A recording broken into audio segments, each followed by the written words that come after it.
Hello everyone, आज के video में देखेंगे साइकोलॉजी पेपर 2 का प्रैक्टिस सेट 21 जो आपके बिहार स्टेट 2024 और बीपीएससी 3.0 के लिए काफ़ी ज़्यादा महत्वपूर्ण है। क्योंकि सारे क्वेश्चन आपके एनसीईआरटी और एससीईआरटी पे से जो आपके सिलेबस में साफ मेंशन है और आपके पास सिर्फ 1 महीने से काफ़ी कम टाइम बचा हुआ है आपके एग्ज़ाम होने में। तो आप लोग के लिए दिया जा रहा है प्रैक्टिस सेट प्लस थ्योरी सिर्फ 201 रुपया में, जिसमें आपको 1500 प्लस आपको क्वेश्चन आंसर और साथ में सॉल्यूशन के साथ दिया जा रहा है, जो अभी तक बहुत सारे बच्चे ले चुके हैं। अगर आप भी लेना चाहते हो तो आप मुझे इस नंबर पे व्हाट्सअप कर सकते हो, जो काफ़ी कम रेट में आपको दिया जा रहा है। क्योंकि सारे क्वेश्चन आपको, जैसे मैंने बता दिया, कि सारे क्वेश्चन आपके एनसीईआरटी और एससीईआरटी पे से जो आपके सिलेबस और आपके प्रीवियस ईयर क्वेश्चन के सेम पैटर्न पे है। चलिए शुरू करते हैं आज का पहला क्वेश्चन, और वीडियो को शुरू करने से पहले वीडियो को लाइक और शेयर जरूर कर दीजिएगा। पहला क्वेश्चन है, बुद्धि व्यक्ति की तार्किक सोच, उद्देश्यपूर्ण व्यवहार और अपने वातावरण के साथ प्रभावित सामंजस्य की वैश्विक और संपूर्ण क्षमता है। किसके द्वारा परिभाषित की गई है? आप जाकर प्रीवियस ईयर क्वेश्चन उठा के देखना। आपके प्रीवियस ईयर क्वेश्चन में स्टेटमेंट से 3 से 4 सवाल पूछे गए हैं। तो इस क्वेश्चन को याद रखिएगा कि स्टेटमेंट किसके द्वारा दी गई है। पहला ऑप्शन है बीने, वेस्लर, स्टेनबॉग या ऑप्शन डी टॉलमैन।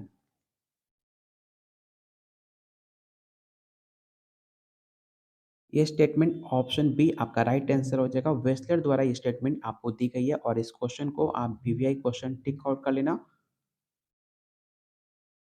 अगला क्वेश्चन है, आईक्यू का संप्रत्यय किसने दिया था? मैंने कई बार आपको बता चुका हूँ आईक्यू का संप्रत्यय किसके द्वारा दिया गया है। पहला ऑप्शन है एस्टर्न, बी ने सिमोन। यहाँ पर हिंदी में गलत लिखा हुआ है, ठीक है, आप इसे स्टोनबर्ग मत समझना, इसका सिमोन होगा, ठीक है, सिमोन। और ऑप्शन डी है टॉरमैन।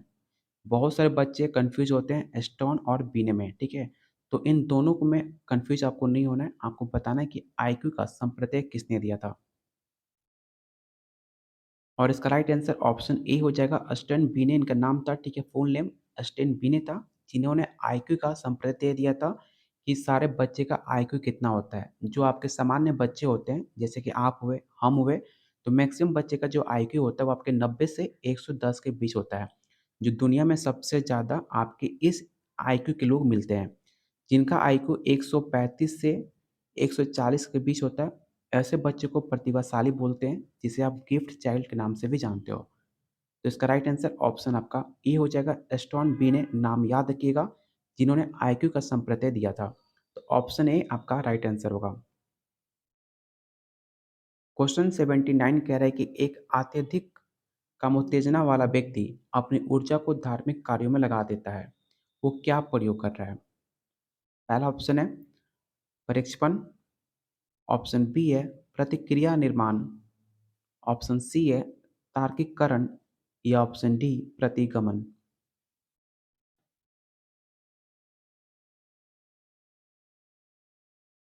तो इसका राइट आंसर ऑप्शन आपका सी होगा, तार्किककरण। ऑप्शन सी आपका राइट आंसर होगा। जब यहाँ आप देख सकते हो, जो आप प्रैक्टिस सेट लोगे तो आप एक एक लाइन को जब आप पढ़ाई करोगे तो आपका जितना भी सिलेबस में है, जितनी आपकी कमजोरियाँ हैं, वो सारा आपका दूर हो जाएगा। क्योंकि जब तक आप लाइन टू लाइन नहीं पढ़ते हो, तब तक जितने आपके डाउट होते हैं वो क्लियर नहीं हो जाता है। सिर्फ आंसर याद करने से आपका कुछ नहीं होगा। आंसर याद करने से आज याद करोगे, कल परसों भूल जाओगे। लेकिन जब आप पॉइंट को पॉइंट पढ़ते हो, जो इंपॉर्टेंट पॉइंट एक अलग नोटबुक में लिखोगे, तो आपको ऑटोमेटिक सारा आंसर याद रहेगा। और कोशिश कीजिए आप लोग, जितना आंसर आप टाइप कर रहे हो, टाइप करके आंसर देने का कमेंट बॉक्स में। जब आप आंसर कमेंट बॉक्स में टाइप करोगे तो आपको पता चलेगा कि आप आंसर गलत दे रहे हो कि सही दे रहे हो, और ऑटोमेटिक आपको आंसर याद भी हो जाएगा। तो याद रखिएगा, जब आप व्यक्ति अपनी ऊर्जा को सामाजिक रूप से ताइजे व्यवहार की तरफ से हटाकर सामाजिक रूप से मान्य व्यवहारों की तरफ लगाता है, तो इसे तार्किककरण कहते हैं। तो ऑप्शन सी आपका राइट आंसर होगा। चलते हैं अगले क्वेश्चन पे। अगला क्वेश्चन, आपको सही जोड़ा का पहचान करना है। तो इसमें आपका तीन ही ऑप्शन दिख रहा है, तो सही जोड़ा ऐसे पहचान नहीं हो पाएगा, तो इसलिए हमें पूरा ऑप्शन देखना पड़ेगा। तो पूरा ऑप्शन यहाँ पर आपको दिया गया है, तो आप इसका आंसर डी टिक आउट कर लीजिएगा। पहला का 1 का सी होगा, 2 का ए होगा, 3 का बी होगा और 4 का डी होगा। तो इसका राइट आंसर ऑप्शन आपका डी होगा। अगला क्वेश्चन आपसे कह रहा है कि वो क्षमता जो अधिक घने अथवा भीड़ से निपटने में काम आती है, उसे क्या कहा जाता है? आपने देखा होगा जब फेस्टिवल का सीज़न आता है, तो काफ़ी ज़्यादा मार्केट में भीड़ हो जाता है। लेकिन लोग को कपड़ा खरीदने के लिए, साड़ी खरीदने के लिए जितना भी घना भीड़ हो, जितना भी धूप हो, सब कुछ आप उससे निपट लेते हो। किस एनर्जी से निपटते हो आपको ये बताना है। पहला ऑप्शन है भीड़ सहिष्णु, व्यक्तिगत स्थान, प्रतियोगिता सहिष्णु या ऑप्शन डी भीड़ व्यवहार। सहिष्णु को जिसे आप टॉलरेंस बोलते हो, टॉलरेंस करना। तो याद रखिएगा इसका राइट आंसर ऑप्शन ए होगा क्राउडिंग टॉलरेंस। मतलब जितना भी भीड़ हो, जो आपको सामान चाहिए, जिसकी आपकी ज़रूरत है, उसको बिना लिए आप किसी भी भीड़ को, किसी भी कैपेसिटी को आप उससे लड़ सकते हो, उसमें आप सह सकते हो। तो क्राउडिंग टॉलरेंस के नाम से जानते हैं, तो ऑप्शन ए आपका राइट आंसर होगा। क्वेश्चन अगला कह रहा है कि सामान्यकृत मानकीकृत समांत किसे कहते हैं? टी स्कोर, एफ स्कोर, सी स्कोर या option D none of this. जो आपके नॉर्मलाइज़्ड स्टैंडर्ड स्कोर होते हैं, जैसे कि आपने देखा होगा पहली बार जब आपका बीपी स्टेट का जब एग्ज़ाम हुआ था, तो उसमें कहा गया था कि जो आपका स्टेट का रिज़ल्ट आएगा, तो उसको नॉर्मलाइज़ किया जाएगा। मतलब जिसका स्कोर अगर 90 है, किसी का पेपर काफ़ी हल्का आता है, किसी का हार्ड आता है। तो ऐसे दोनों सब्जेक्ट को जो स्कोर आएगा, जो उसका रिज़ल्ट आएगा, उसको नॉर्मलाइज़ कर दिया जाएगा। तो उसी को पूछ रहा है कि सामान्यीकृत मानकीकृत प्राप्त को किस प्रकार डिनोट करते हैं? टी से, एफ से, सी से या option D none of these. ये सवाल आपके स्टेट के लिए और बीपीएससी के लिए काफ़ी ज़्यादा इंपॉर्टेंट है, तो इसे आप ध्यानपूर्वक पढ़िएगा। तो इसका राइट आंसर ऑप्शन आपका ए हो जाएगा टी स्कोर।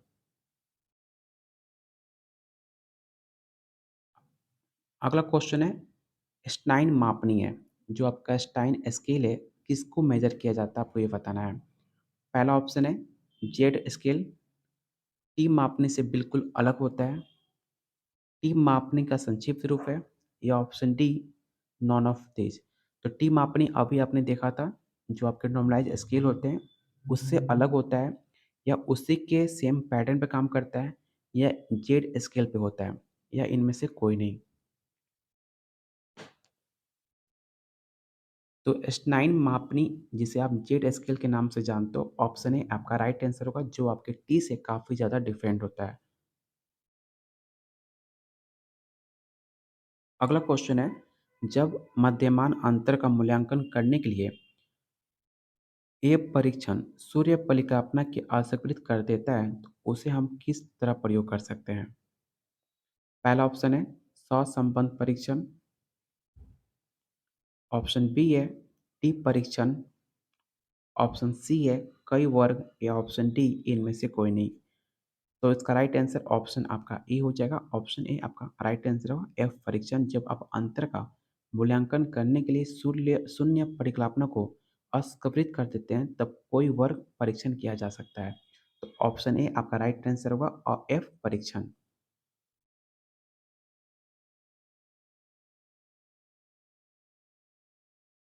अगला क्वेश्चन कह रहा है कि एक शून्य परिकल्पना क्या कहलाती है? पहला ऑप्शन है दो संख्या मध्यमानों के बीच कोई अंतर नहीं होता। ऑप्शन बी है दो जनसंख्या मध्यमानों के बीच सार्थक अंतर होता है, या ऑप्शन सी दो जनसंख्या मध्यमानों के बीच केवल 0.5 स्तर का अंतर होता है, या ऑप्शन डी इनमें से कोई नहीं। ध्यान से सारे ऑप्शन को पढ़िए और बताइए इसका राइट आंसर क्या होगा। क्वेश्चन देखकर आप कंफ्यूज मत होइएगा। साइकोलॉजी में अगर आपने पूरा टाइम अच्छे से पढ़ा होगा तो आपको समझ में आएगा क्वेश्चन। अगर आपने ध्यान से साइकोलॉजी या आपने पूरा रेगुलर क्लास नहीं किया है, तो आपको लगेगा ये नया क्वेश्चन कहाँ से आ गया, आपको समझ में नहीं आएगा। तो थोड़ा बहुत अपने आप को टाइम दीजिए, अच्छे से सारे क्वेश्चन को आपको समझ में आ जाएगा। तो इसका राइट आंसर ऑप्शन आपका ए हो जाएगा, दो जनसंख्या मध्यमानों के बीच कोई अंतर नहीं होता है। तो ऑप्शन ए आपका राइट आंसर होगा। क्वेश्चन 86 कह रहा है कि जब बुद्धि परीक्षण में कोई भाषा प्रयोग नहीं की जाती है, तो इसे क्या कहते हैं? पहला ऑप्शन है निष्पादन परीक्षण, निष्पादन परीक्षण, कल्पना परीक्षण या ऑप्शन डी रचनात्मक परीक्षण। आपको बताना है कि भाषा का किसने कहा था कि भाषा जो होता है वो जन्मजात होता है। ये सवाल आपके पेपर में पूछा जा सकता है कि आपको बताना है कि कौन ऐसे वैज्ञानिक थे, जिन्होंने कहा था कि जब बच्चा जन्म लेता है, वो भाषा सीखकर ही जन्म लेता है। उसके अंदर जन्मजात भाषा सीखने की क्षमता होती है। ये लाइन किसने कहा था? तो याद रखिएगा ये लाइन आपके चॉम्स्की साहब ने किया था, ठीक है? इनका नाम याद रखिएगा, आपके साइकोलॉजी पेपर में सवाल पूछा जा चुका है। और आप बताइए 86 क्वेश्चन का राइट आंसर क्या होगा? उसी के बेस पर ये सवाल बना भी है। तो इसका राइट आंसर ऑप्शन ई हो जाएगा, परफॉर्मेंस टेस्ट, निष्पादन परीक्षण, जिसे आप जानते हो। अगला क्वेश्चन है, 16 पीएफ प्रश्नावली के कारक किसके द्वारा चयनित किए गए थे? पहला ऑप्शन है कोई वर्ग, ऑप्शन बी है रेटिंग, या ऑप्शन सी रैंक अंतर विधि, या ऑप्शन डी कारक विश्लेषण।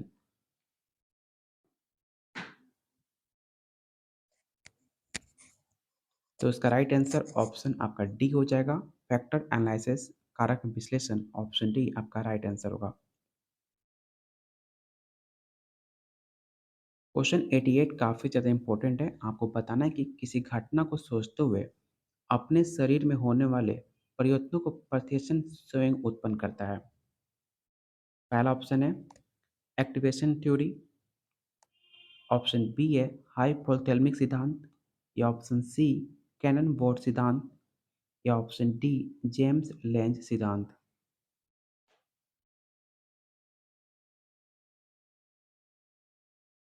कभी-कभी ऐसे आपके लाइफ में घटना होती है, चाहे बुरा हो, चाहे सच्चाई हो, चाहे अच्छा हो, जिसके बारे में आपको सोचते हुए आपका जो इमोशन होता है वो मतलब उत्पन्न हो जाता है। कोई ऐसी घटना हो जो काफ़ी दर्दनाक हो, अगर आपको सडनली उसकी याद आ जाए, तो आपकी रूह काँप जाती है, आप डर जाते हो। तो ऐसे जो आपके इमोशन उत्पन्न होते हैं, उसे किस नाम से जानते हैं, किस सिद्धांत के नाम से जानते हैं, आपको ये बताना है। तो उसको हम जेम्स लेंज सिद्धांत के नाम से जानते हैं, जो आपको अचानक आपके अंदर इमोशन उत्पन्न हो जाता है किसी घटना के बारे में सोचकर। तो ऑप्शन डी आपका राइट आंसर होगा। तो इसका राइट आंसर ऑप्शन आपका डी होगा। उम्मीद करता हूँ कि आपको समझ आ गई होगी। अगला क्वेश्चन है, जॉयगणिक प्रभाव किसी कार्य के लिए सतत तनाव होने पर दिखता है, जो है दुख और अपूर्ण, सुख और पूर्ण, कोई रुचि या अपूर्ण, या ऑप्शन डी उपरोक्त में से कोई नहीं। जब भी आप हिंदी पढ़ना, साथ में आप कोशिश करना कि एक बार इंग्लिश का क्वेश्चन देख लेने का, इंग्लिश में पढ़ लेने के लिए। क्योंकि हिंदी में कुछ ऐसे वर्ड होते हैं, काफ़ी डिफ़िकल्ट वर्ड होता है, जिसे आप हिंदी में समझ नहीं पाते हो।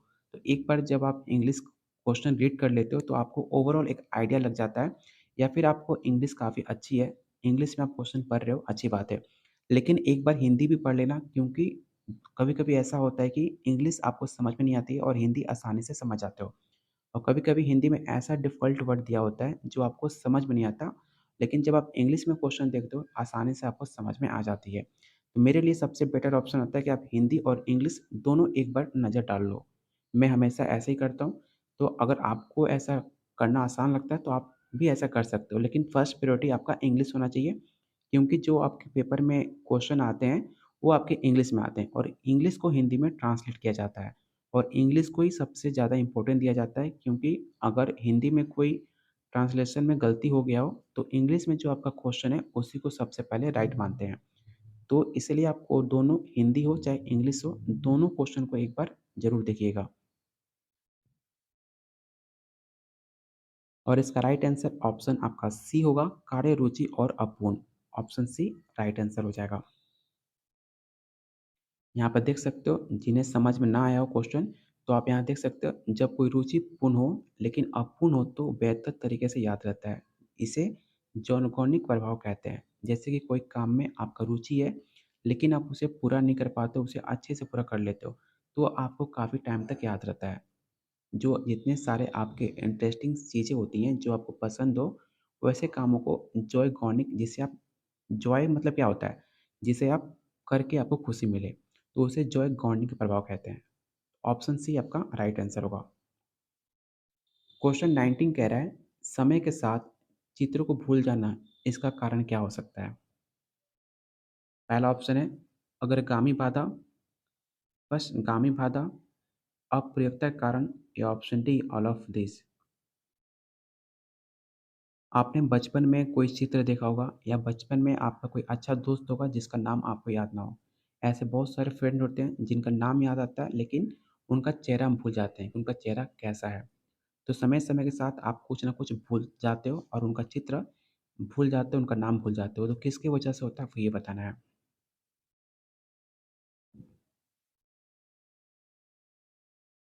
तो इसका राइट आंसर ऑप्शन आपका सी होगा, डीके थ्रू डिजीज। जो आपके मस्तिष्क होता है, अग्र मस्तिष्क, जो आपके दिमाग का जो अगला हिस्सा होता है, जो जिसमें आप कोई भी इमोशन, कोई भी चीज़ स्टोर करते हो, उसके चलते आप इसका भूल सकते हो। किसी का चित्र आपको याद नहीं होता, किसी का चेहरा भूल जाना आपके डीके थ्रू डिजीज के समान मानी जाती है। ये रोग कहाँ पर होता है? तो ये आपके माइंड के अगले हिस्से में पाया जाता है।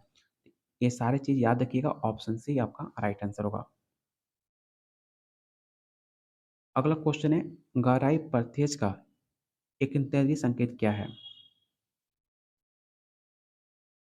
पहला ऑप्शन है आकाशीय, सेकंड बी है रेखीय, ऑप्शन सी है पृष्ठ या ऑप्शन डी उपरोक्त में से सभी। तो इसका राइट आंसर काफ़ी आसान सा सवाल है, ऑप्शन डी आपका राइट आंसर होगा, ऑल ऑफ। अगला क्वेश्चन है, प्राचीन अनुबंधन में प्रथम प्रयोग करने वाले व्यक्ति कौन थे? काफ़ी आसान सा सवाल है, आपने सीटेट में, बीएड में आपको पढ़ाया जाता है क्लासिकल कंडेंसिंग के बारे में। जहाँ भी आप क्लासिकल कंडेंसिंग वर्ड देखोगे, सबसे पहले टिक आउट करना पेवलोव। पेवलोव ने क्लासिकल कंडेंसिंग के बारे में बात किया था। जो आपके पेवलोव से हमेशा आपके साइकोलॉजी में 2 से 3 सवाल पूछे जाते हैं। तो इस क्वेश्चन को याद रखिएगा और सबसे आसान तरीका है, जहाँ भी आप क्लासिकल कंडीशनिंग देखोगे, वहाँ पर आंसर आँख बंद करके पेवलोव टिक आउट कर देना, आपका आंसर राइट आंसर हो जाएगा। तो इसका राइट आंसर ऑप्शन आपका ए होगा। और उससे पहले आप लोग जितने वीडियो देख रहे हो, तो सिर्फ वीडियो देखना नहीं है, वीडियो को लाइक भी करना है, जिससे मुझे मोटिवेशन मिले आप लोग के लिए और ज़्यादा डेली वीडियो बनाने की। तो वीडियो को लाइक कीजिए और शेयर कीजिए अपने दोस्तों में, अपने ग्रुप्स में। और अभी तक आपने चैनल को सब्सक्राइब नहीं किया है, तो चैनल को ज़रूर सब्सक्राइब कर लीजिएगा, क्योंकि जब तक आपका एग्ज़ाम नहीं हो जाता, तब तक आपको डेली प्रैक्टिस सेट मिलते रहेगा, जो आपके एग्ज़ाम में मुश्किल से 1 महीने का टाइम बचा हुआ है। तो सीरियस होकर पढ़ाई कीजिए। और आपने अभी तक टेलीग्राम चैनल जॉइन नहीं किया है, तो टेलीग्राम चैनल ज़रूर जॉइन कर लीजिएगा, जिसका लिंक डिस्क्रिप्शन बॉक्स और कमेंट बॉक्स में दिया हुआ है। चलते हैं अगले क्वेश्चन पे। तो आपने यहाँ देख लिया, इसका राइट आंसर ऑप्शन ए होगा। थॉर्नडाइक, आपने पढ़ा होगा, इन्होंने 3 सिद्धांत दिए थे, प्रभाव का नियम थॉर्नडाइक ने दिया था। कॉलर ने अपना प्रयोग बनमानुस पे किया था, ठीक है? तो ये सारे पॉइंट आप एक दूसरे से रिलेट करके पढ़िएगा, आपको हमेशा याद रहेगा। अगला क्वेश्चन काफ़ी ज़्यादा इंटरेस्टिंग है, मैंने पिछले क्लास में भी आपको बताया था। फिर से सेम क्वेश्चन आपके इस प्रैक्टिस सेट में आपको देखने को मिल रहा है। बस क्वेश्चन का पैटर्न अलग है, लेकिन क्वेश्चन बिल्कुल आसान सा है। क्वेश्चन को देखकर आप डरिए मत, क्वेश्चन आपके साइकोलॉजी में थोड़ा-सा लेंदी होता है, थोड़ा-सा लॉजिकल होता है। तो बस अपने आप को टाइम दीजिए और अपना पढ़ाई आगे कंटिन्यू रखिए। टाइम टू टाइम आपको सब कुछ समझ में आने लगेगा जब आप पढ़ाई करोगे। क्वेश्चन 93 है, उपहा इसे तुरंत करो, जैसे प्रहा। जैसे आपका जो ईगो होता है, जो आपका ईद है, जैसे कि आपका ईद आपके अंदर है, आपके अंदर 3 चीज़ पाया जाता है, ईद, ईगो और सुपर ईगो। आपने सीटेट में, बीएड में और साइकोलॉजी में आपको पढ़ाया जाता है कि आपके अंदर 3 चीज़ है, ईद, ईगो और सुपर ईगो, ठीक है? किसने दिया था? तो आप लोग कमेंट करो किसने दिया था? मैं बताता हूँ, फ्रॉइड साहब ने दिया था 3 चीज़, ईड, ईगो और सुपर ईगो। तो जो आपका ईद है, वो आपको बोलता है इसे तुरंत करो, जैसे सुपर ईगो कहता है। पहला ऑप्शन है, थोड़ा रुक जाओ, अपना काम करो, इसे ना करो और चुपचाप बैठो। उम्मीद करता हूँ फिर से एक बार ट्राई करता हूँ आपको समझाने की। जैसे ईद है, वो कहता है इसे तुरंत करो, लेकिन जो आपके अंदर सुपर ईगो है, सुपर ईगो क्या कहेगा आपको ये बताना है। थोड़ा रुक जाओ, अपना काम करो, इसे ना करो, या ऑप्शन डी वो चुपचाप बैठो। तो जो आपका सुपर ईगो होता है, जो आपकी हिंसा के कारण माना जाता है, वो आपका कहेगा थोड़ा और देर रुक जाओ। तो ऑप्शन ए आपका राइट आंसर होगा। अगर आपको समझ में नहीं आ रहा हो, तो अच्छे से आप एक बार सर्च कीजिएगा ईड, ईगो, सुपर ईगो। जो आपके फ्राइड्स आपने दिया था, जो आपको सुपर ईगो नैतिकता को दिखाता है, ये सारा चीज़ आपको डिटेल में समझ में आ जाएगा, जो काफ़ी आसान होता है। क्वेश्चन 94 कह रहा है, व्यक्तित्व का 5 कारक सिद्धांत निम्नलिखित में क्या शामिल करता है? व्यक्तित्व के 5 कारक सिद्धांत माने जाते हैं। उसमें बताना है कि उनमें कौन-सा शामिल है। पहला ऑप्शन है सामाजिक अंतःक्रिया, ऑप्शन बी है तंत्रिका तापी, हँसी-मज़ाक करना या ऑप्शन डी मनस्तापी।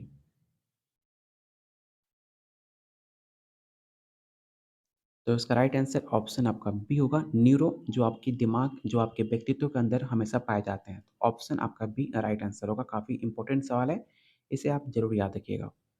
अगला क्वेश्चन है, 2 चरों के मध्य निम्नलिखित में कौन-सा सहसंबंध गुणांक सर्वाधिक संबंध दिखाता है? ऑप्शन है -0.98, 0.90, 0.00 या ऑप्शन डी 1.20। तो इसका राइट आंसर ऑप्शन आपका ई हो जाएगा -0.98 ऑप्शन आपका राइट आंसर होगा। जैसे कि भले ही नकारात्मक सहसंबंध है, लेकिन सबसे मजबूत सहसंबंध आपका -0.98 होगा। तो ऑप्शन ए आपका राइट आंसर होगा।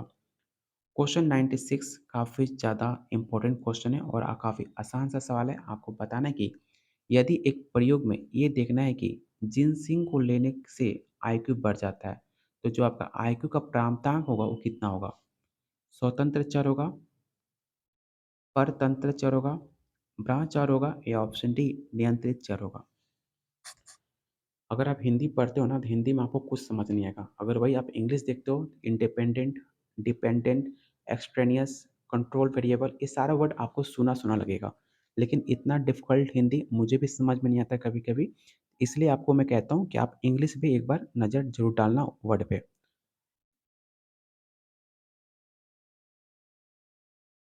तो इसका राइट आंसर ऑप्शन आपका बी हो जाएगा द डिपेंडेंट वेरिएबल। जब आपका जिनसिंग का आईक्यू बढ़ेगा तो उस पे डिपेंड माना जाता है आईक्यू का नंबर। जो आपके आईक्यू स्कोर होते हैं डिपेंड होता है आपके जिनसिंग के आईक्यू बढ़ने से। इसलिए इसका राइट आंसर ऑप्शन बी होगा द डिपेंडेंट वेरिएबल जिसे हिंदी में परतंत्र चर के नाम से आप जानते हो। क्वेश्चन 97 कह रहा है मंदिरा बच्चों को भाषा क्षमता बढ़ाने के लिए अध्यापक अनुबंधन सिद्धांतों का प्रयोग करती है। एक मानव विज्ञान के रूप में उसका दृष्टिकोण क्या है? पहला ऑप्शन है फ्राइडियन, व्यवहारवादी, प्रकारवादी या ऑप्शन डी गेस्टाल्टवादी।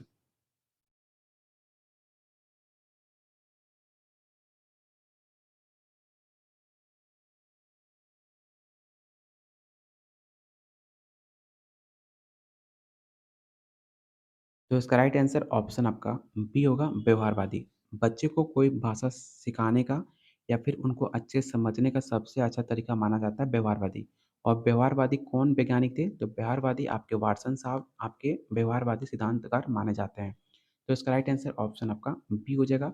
और जो आपका फ्राइडियन है, फ्राइडियन आपके फ्रॉइड साहब हैं जिन्होंने मनोविश्लेषण वैज्ञानिक के बारे में उन्होंने बताया था। तो इसका राइट आंसर ऑप्शन बी होगा। ये सारे पॉइंट आप याद रखिएगा। क्वेश्चन 98 कह रहा है निम्नलिखित में कौन सा एक गार्डनर का अनुसार बुद्धि का प्रकार है? मैंने कई बार आपको बता चुका हूँ, मुश्किल से मैं याद करूँ तो आपको 5 से 6 बार आपको गार्डनर से हर बार बोलता हूँ कि गार्डनर से आपके सवाल में आपके पेपर में जाकर प्रीवियस ईयर क्वेश्चन उठा कर देखो। गार्डनर से 1 से 2 सवाल हमेशा आपके पेपर में पूछे जाते हैं। और गार्डनर ने 8 से 10 आपने बुद्धि का सिद्धांत बताया था, जिसे आप मल्टी थ्योरी के नाम से भी जानते हो, ठीक है? जो मैंने 8 से 10 थ्योरी का जो उनका प्रकार था, वो मैंने सब कुछ आपको बोला था स्क्रीनशॉट लेने के लिए। आपको बताना है कि गार्डनर का जो 8 से 10 का जो सिद्धांत था, उसमें कौन-सा ऐसा ऑप्शन है जो आपके 8 थ्योरी के अंदर आता है। पहला ऑप्शन है संगीत, रचनात्मकता, नीति और ऑप्शन डी कार्यकारी क्षमताएँ। काफ़ी आसान सा सवाल है। अगर आपने वो स्क्रीनशॉट लिया होगा या आपने गार्डनर का 8 से 10 थ्योरी अगर आपको याद होगा तो आसानी से इसका आंसर आप दे सकते हो। तो इसका राइट आंसर ऑप्शन ए हो जाएगा। म्यूज़िक जो है आपके गार्डनर का एक बुद्धि का सिद्धांत माना जाता है। तो ऑप्शन ए आपका राइट आंसर होगा। यहाँ आप देख सकते हो कि उन्होंने बुद्धि के 8 प्रकार बताए थे, जिसे आप बहुबुद्धि सिद्धांत के नाम से भी जानते हो। क्वेश्चन 99 कह रहा है कि क्रिया प्रस्तुत अनुबंधन में पूर्ण बलक अनुक्रिया के आता है, प्राचीन अनुबंधन में ये डैश आता है। सबसे पहले तो आप ये बताओ कि क्रिया प्रस्तुत अनुबंधन किसने दिया है? जो आपके रिइंफोर्समेंट है, रिइंफोर्समेंट थ्योरी किसने दिया था? और क्लासिकल कंडीशनिंग किसने दिया था? पहले आपको ये पता होना चाहिए। तो याद रखना, रिइंफोर्समेंट कंडीशनिंग थ्योरी, जिसे आप पूर्ण बलन सिद्धांत कहते हो, ये थ्योरी आपके स्किनर साहब ने दिया था, जिनका प्रयोग शायद चूहा पे किया था, चूहे पे किया था स्किनर साहब ने प्रयोग अपना। और क्लासिकल कंडीशनिंग मैंने जस्ट आपको बताया पावलोव, ठीक है? पावलोव ने अपना प्रयोग जो है पावलोव ने क्लासिकल कंडीशनिंग का प्रयोग किया था। तो ये दोनों चीज़ याद रखिएगा, आपको बताना इसका राइट आंसर क्या होगा। बाद पहले, बाद या पहले पहले या पहले बाद, आपको रिइंफोर्समेंट और क्लासिकल कंडीशनिंग के बारे में बताना है। तो इसका राइट आंसर ऑप्शन आपका ए हो जाएगा। आपका जो रिइंफोर्समेंट है वो बाद में आया, सबसे पहले आपका क्लासिकल कंडीशनिंग आया। तो ऑप्शन ए आपका राइट आंसर हो जाएगा। अगला क्वेश्चन है, निम्नलिखित में कौन सा एक बाल्यकाल शालीनता की विशेषता नहीं मानी जाती है? पहला ऑप्शन है, क्वेश्चन देख लो पहले अच्छे से, आप बताओ इसका आंसर क्या होगा। पहला ऑप्शन है असंयत पुरुषिता और अत्यधिक खाना, सुवेदी अरुत्ता और शब्दानुकरण, भाषा और अधिगम कमियां, या ऑप्शन डी हिंसक संभाव एवं झुंझलाहट। तो इसका राइट आंसर ऑप्शन आपका डी होगा। ऑप्शन डी आपका राइट आंसर होगा। आज अप्रॉक्स मैंने टोटल आपको 23 क्वेश्चन कराए हैं, और यकीन करो 23 क्वेश्चन काफ़ी ज़्यादा इंपॉर्टेंट है आपके एग्जाम के लिए। तो इसमें आपका जो स्कोर अगर 18 से प्लस नहीं आ रहा, तो आपको तैयारी और ज़्यादा मेहनत करने की ज़रूरत है। अगर आप इसका प्रैक्टिस सेट लेना चाहते हो, तो आप इस नंबर पे मुझे व्हाट्सएप कर सकते हो, जो आपके सिर्फ 201 रुपया में, जो आपके पॉकेट मनी और आपके डेली खर्चे से काफ़ी ज़्यादा कम है। अगर आप सीरियस हो साइकोलॉजी पेपर क्लियर करने के लिए, बिहार में टीचर बनने के लिए, तो आप इस नंबर पे व्हाट्सएप कर सकते हो, क्योंकि ये सारे क्वेश्चन आपके एनसीईआरटी और एससीईआरटी बेस है, जो आपके सिलेबस में साफ-साफ मेंशन है। और आपके पास 1 महीने से काफ़ी कम टाइम बचा है, तो बी सीरियस, सीरियस होकर पढ़ाई कीजिए और इस बार बीपीएससी स्टेट क्वालीफाई करके अपना सीट कन्फर्म कीजिए। लेने के लिए इस नंबर पे व्हाट्सएप कीजिए। बाकी आपको क्या करना है, तो बाकी आपको कुछ नहीं करना, बस लाइक और शेयर करना अपने दोस्तों में, अपने ग्रुप्स में। बाकी अगले मिलते हैं अगले वीडियो में।